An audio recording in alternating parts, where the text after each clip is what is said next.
Everybody is hungry for near real-time or real-time information. So the closer I am, the more satellites I can place for the same amount of money, the better, because everybody wants the most recent image. Everybody wants to have the real-time changes that you can observe. Hey, SpaceWatchers, and welcome back to another episode of our Space Café Radio. Today, we do a live recording here in Berlin, and I do have a very special guest today. Someone you might have heard before in previous Space Café radios or Space Café podcasts. It is a good friend. It is Professor René Laufer. And René is a professor and the head of Subject Space Systems at the Luleå University of Technologies. So, René, how are you doing today? Very good, thank you. It's finally sunny again in Berlin. I think we have seen enough rain over the last few weeks. So it's nice to sit here with you and enjoy the sun, enjoy the beer garden, and enjoy being outside. Absolutely. So we will talk about something what is the talk of the town in the space industry, especially this year, at least in my perception. It is VLEO. And we will talk about the thesis, is VLEO a game changer or just orbital optimism? So let's try to do it, having the opportunity to talk with a professor about it in a structured manner. Can you tell us a bit what is VLEO and what is the difference to a traditional LEO? Traditional LEO, a very good question. VLEO, as the name says, is an acronym. It stands for Very Low Earth Orbit. And many of the listeners, many of the colleagues, of course, are familiar with LEO, low Earth orbit. Everything we do in low Earth orbit is a large chunk of the space activities we all benefit from. Navigation, to do Earth observation, communication. VLEO is now, as you said, a hot topic. It's a rather new topic, only a few years now that people had a closer look into this area. And there's not even yet a totally well-defined, consistent definition of it. But people typically say it's the lower part, the closest part of low Earth orbit, close to the Earth's surface. And definition ranges from 200 kilometer altitude to maybe 350 kilometer altitude. Others say 450 kilometers altitude. Some even say 500. So it separates mostly the area of those satellites that we usually talk about. They orbit the Earth in 90 minutes. And to separate it from all the satellites like sun-synchronous orbits that are above 500, 525, 550, 600, 800 kilometers. So the International Space Station is on 400 kilometer altitude. Is that correct? That is correct. Of course, it changes its altitude consistently. We all know the International Space Station is low enough to have to be boosted up in its orbit every 6 months approximately with the help of cargo vehicles and propellant. And one could argue the International Space Station is in VLEO. Many people, most people I know would rather say VLEO is below the International Space Station. But why is VLEO getting so much attention now? So what's changed technologically or strategically? I think both comes together here. Exactly. Let's face it, as often in space, things have been done before. All the missions in the very early days of the space era, late 50s, early 60s, went to what we would call today VLEO. The first missions with humans on board had altitudes between 170 to 200, 300 kilometers. So they were all VLEO because there was no need for these missions to stay long in space. And that is one of the parameters or features of VLEO. The duration that your satellite stays there if you don't do anything is rather short. In today's world, where sustainability and the responsibility for the space environment is a very important point, that's of interest. And for many years at UN Corpus and other platforms and places, people argue most of the satellites that we know should not stay long in space because they are just for technology demonstration or for short research projects should go at these lower altitudes because then we have much less problems with space debris because below 400 kilometer or around 400 kilometer, for sure you stay a year or a little bit longer in space if you don't do anything. At 300 kilometers, it's a matter of a month or a few months. And at 200 kilometers, it's just a matter of a day or a few days. So this is the issue. But what enabled VLEO is now that in recent years, spacecraft, of course, as we all know, became, I wouldn't say cheaper, but are available at lower cost. So it's feasible, first of all, to define, design, and build and operate space missions for a short time. Should we wait that out? So it's worth, or it's feasible to place a spacecraft for a short time in an orbit for a dedicated task, even if it's not for years to come, because the overall cost is not so high. The second thing is that people looked into VLEO with smaller spacecraft, lower mass, nanosatellites, an example. It becomes much more feasible with a propulsion system and a limited amount of propellant to keep a satellite at a very low altitude, because we all know if you fly that low, you will see atmospheric drag, your orbit will decay, you come down sooner rather than later. Tell us more about the key technical challenges of operating in VLEO.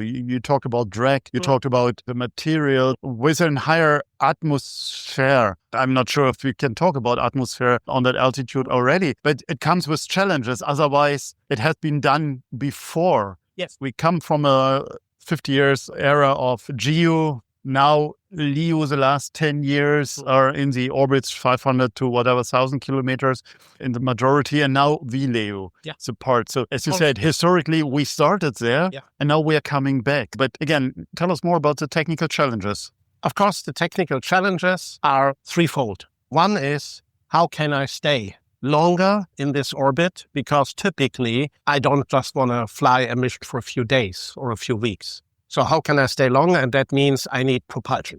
If I need propulsion, that means I have additional mass. So normally that's hard to place additional mass because you want to have as much payload as possible. But nowadays, with the developments over the last decade, we see very miniaturized electric propulsion systems. So we can imagine to bring an electric propulsion system that provides a certain amount of delta V, a certain amount of propellant, a certain amount of thrust that allows me to stay for a while longer in a very low orbit and overcome the decay of the orbit due to the atmospheric drag. And now, over the last few years, the developments even showed that it might be feasible to even use propulsion systems and actually don't bring propellant.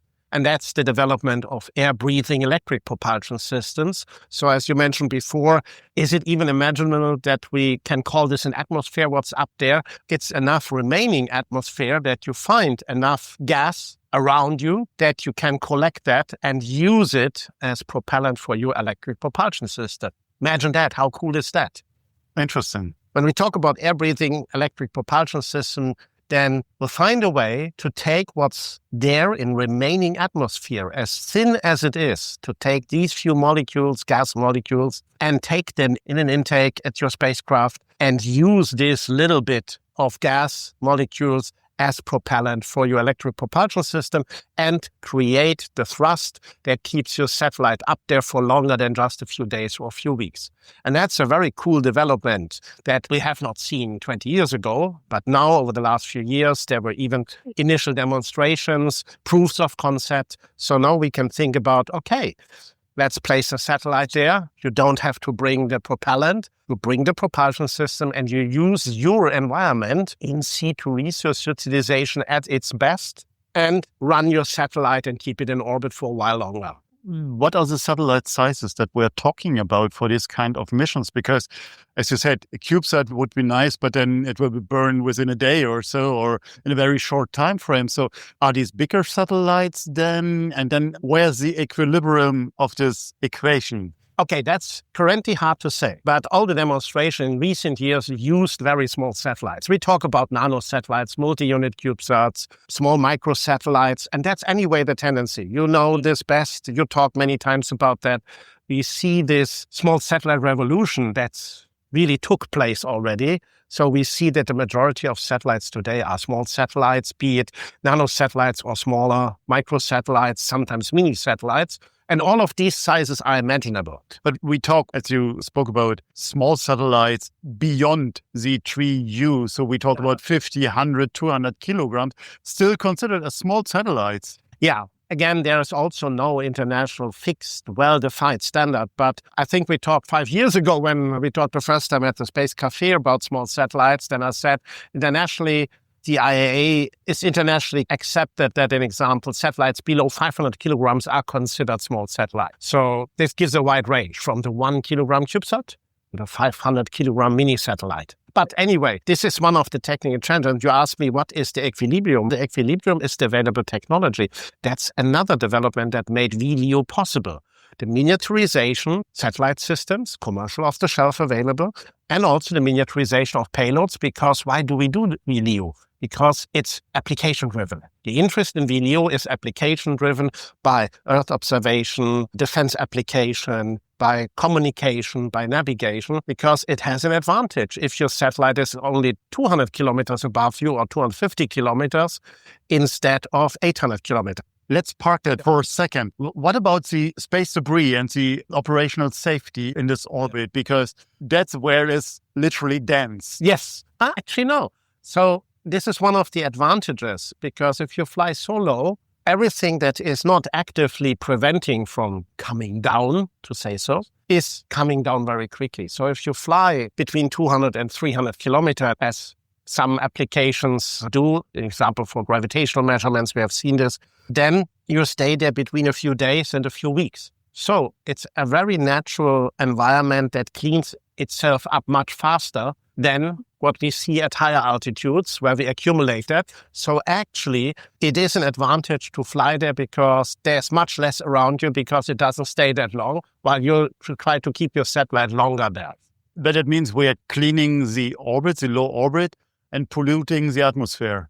It's another huge topic at the moment, since we have seen these first initial papers 2 years ago by these NOAA measurements, Princeton universities and other who measured in the South Pacific, these increase in remnants of propellant and remnants of structural materials like aerospace-grade aluminum, have seen this in very high altitudes.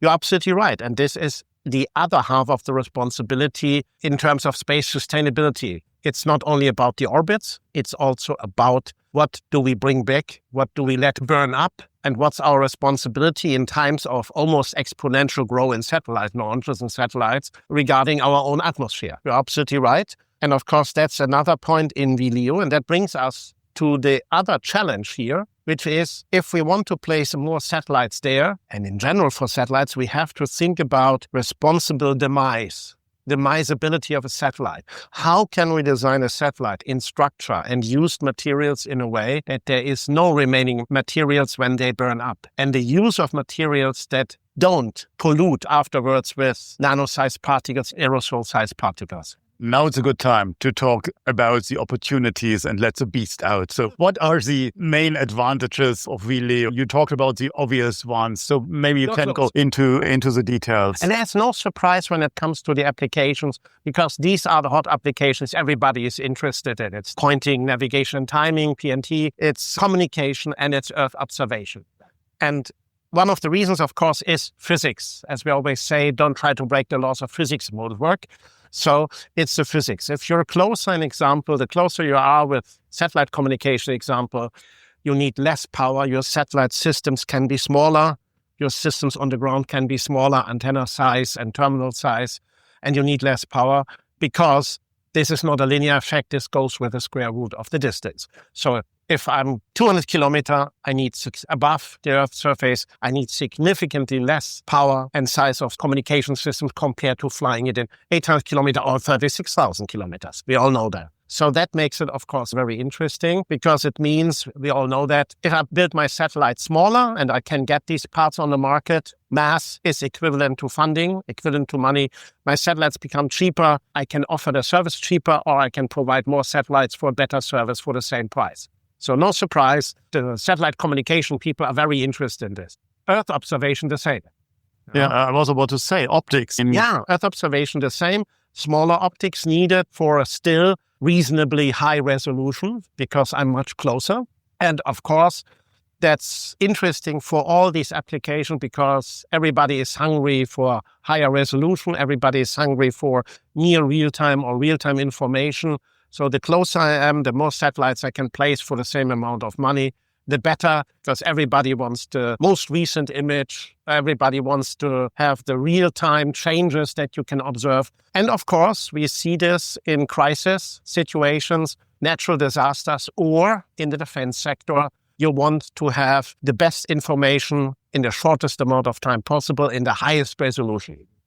Albedo, one of the companies that going into this market offering Earth observation services, just signed a contract with NGA, the National Geospatial Intelligence Agency, and they talk publicly about 10 centimeter native solutions. Yeah. What is, I would say, ISR's dream when we talk publicly about 30 centimeter available in the commercial market, plus what we can imagine are for the intelligence sector, but they talk about 10 centimeter. And that is quite interesting when we talked about shutter control before. So what am I allowed to see? And how big is then the difference between a high-flying global hawk or Eurohawk and then a satellite in this altitude? Yeah. The big difference is the size of the satellite and the mass. As you said already correctly, at the end of the day, it's the size of optics that I need to have this resolution, and that drives the satellite design. Maxar has shown with their, I think, WorldView satellites a few years ago, 15 centimeters is possible. These are large telescopes at the end. The 15 centimeter, was that interpolated or native? Because there's the difference. Yeah.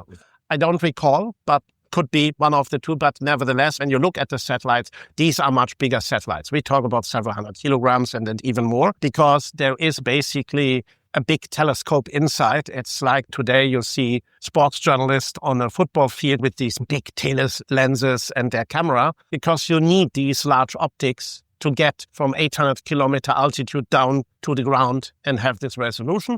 So if I fly with a much smaller satellite, as much smaller optics for a much lower price at much lower altitude, I can either offer the service at lower cost, at lower price, or what's typically more of interest is I just have more satellites for the same amount of funding. But I need also, for covering an area, I need more satellites than I have on a higher altitude. Not necessarily. Don't forget, if I have a very large satellite with a very large optics, the field of view is still very small. So I would still need a lot of satellites from high altitude if I have these stamp size images from the Earth's surface. And now I fly low and I still have the stamp size image, but I fly lower, I'm closer. I need smaller optics. I need a smaller satellite. And I can basically, for the same amount of money, have more satellites to fulfill what you like to see, a better coverage and shorter revisit times, which means the time between the first picture and the second picture that the customer wants to have. Does the customer want to live with the fact that they might have to wait for days before they get another picture from the same area? Or as the dream today is, I get my next picture next hour. I think talking about the very specific sector that these missions are addressing, they're looking more for, as you said, near real time. Exactly. You want to see when airplanes move from an airport or arrive at an airport or at a landing strip or something like this. You want to see the movement of vehicles and stuff like that. What are some of the key missions, demo missions today in VLEO? You can look up, there are different missions. There was an announcement yesterday regarding an Austrian-Dutch consortium, right. EDF-funded project, so a defense-oriented project. I think ISIS is the prime for the satellites in that mission. And there is a wonderful list of very well-known institutions in the Netherlands, in Austria, in the field, in the space sector that have the experience to demonstrate such a mission and the capabilities of VLEO with this type of project. But it's an operational constellation that they're aiming for with 5 satellites, if I'm not mistaken. But let's face it, yes, it's an operational with a small constellation, but it's only a first step. This is not the end of the story. This is showing that you can do this in an operational way, that you can use this really based on the user applications, the user demands, but I'm pretty sure the follow-up will have more satellites. But that's an institutional custom. So what's happening in the commercial space? Are startups betting big on VLEO today? Oh, that's a good question. I don't have a full overview when it comes to the startups, but I know, of course, there are research projects in Europe with close ties to industry, small startup and large industry. One of the largest projects in Germany, an example, is that German Science Foundation example awarded last year a large collaborative cluster over the time frame of 12 years to VLEO research. That's a huge investment, and that's a clear message. to say this is such an important topic that several millions of euros will go over more than a decade into 24 of PhDs and several postdocs and research projects at universities and their partners. So I think that's interesting. An example, the Atlas Collaborative Research Cluster led by University of Stuttgart is this project. And there's industry surrounding this. And they are exactly looking into these different technical challenges. We didn't mention one, and that's the material side. Because also when you fly that low, you have a lot of remaining atmosphere that's also not so fond of your materials that you fly. Atomic oxygen is aggressive. So you have to prevent the deterioration of your components, your materials on board of your satellites, surfaces for solar arrays, optical surfaces for payload structures and things like this and sensors. They look also into the propulsion side and they look also in the operational side. How do we do this? How do we work in this area, space traffic management and things like this?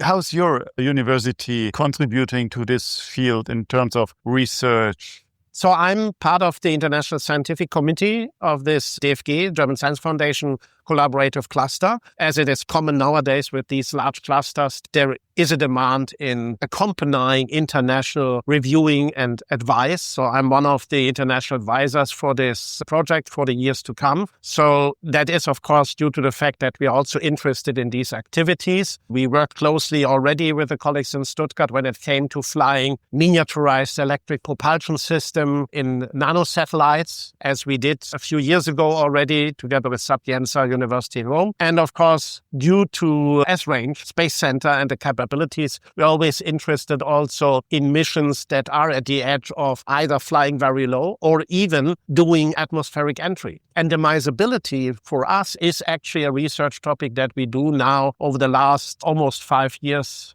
at LTU in Kiruna when it comes to reduce the remaining pollution, possible pollution from materials after an atmospheric entry. So we look into that with PhD students within our research. We look into how satellite designs should change in the future to make the satellites easier to demise with less pollution and maybe even preventing satellites from being needed to being deorbited by just reusing the materials in space and don't throw them away.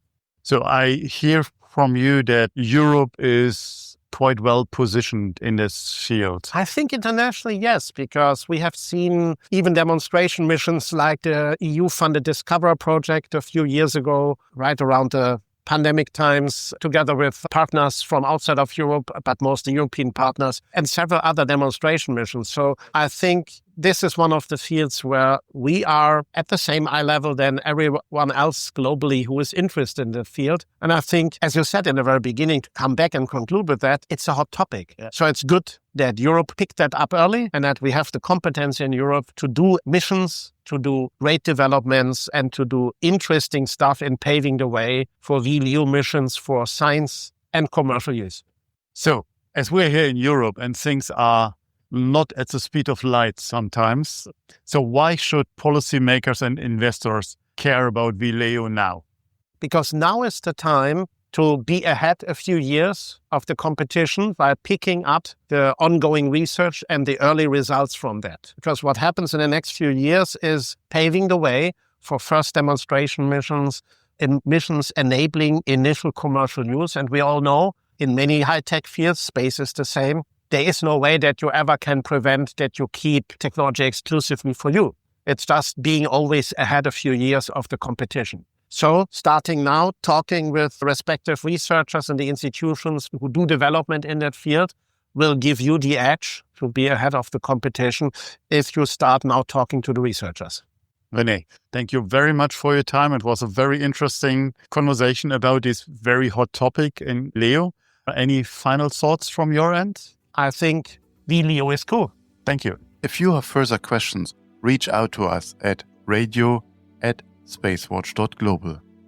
If you like these or other episodes of Space Café Radio, leave us a rating on your preferred podcast platform. It is the currency of today. And if you want to stay on the pulse of the space industry, please visit our website at www.SpaceWatch.Global and subscribe to our newsletters. And of course, don't forget to become a Space Watcher. I'm Thorsten Kriening, publisher at SpaceWatch.Global, your independent perspective on space.